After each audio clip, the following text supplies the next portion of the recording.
President Donald Trump announced a third run for the White House Tuesday, leaving Republican leaders split about who to support in 2024. Fox 55's Drew Fry joins us in studio now to explain local reaction and what Hoosiers should keep their eye on over the next couple of years. Drew. Yeah, Kelsey, well, this announcement did come a bit earlier than a typical presidential campaign announcement would. One political science professor I spoke to today says this could be so that Trump can get out in front of other potential candidates and discourage other Republican leaders from making their own push. So what do Fort Wayne residents think about this move? I walked around the city today to find out. Former President Donald Trump's supporters are thrilled about his 2024 campaign announcement.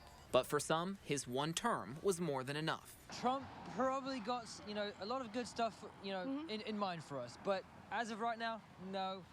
He'll make America scream again. Trump's political approach is aggressive, and political science professor Michael Wolff says that's something the Republican Party will need to take into consideration when deciding whether to back Trump in this campaign. The question is, can anyone else kind of capture that energy that he provided? And some of it, as I mentioned, is negative toward the establishment of both parties, but particularly the Democrats. Trump carried each Northeast Indiana county en route to winning Indiana's electorates in both 2016 and 2020. But the former president's tumultuous exit left some undecided about another run, like previous Trump voter Brett Branstetter. I like Trump in the fact that he's a businessman, but I didn't like everything that transpired in January.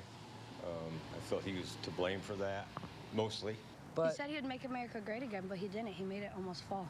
Yeah, he almost made it fall. And the fact that when he did run the first time and he actually got into office, look at what they did to the White House.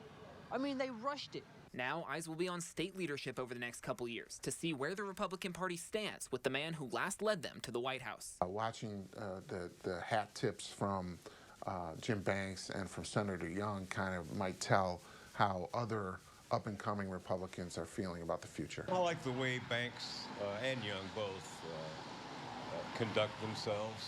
They seem like really good candidates to me, and maybe not this coming year or election year, but maybe following 4 more years or so.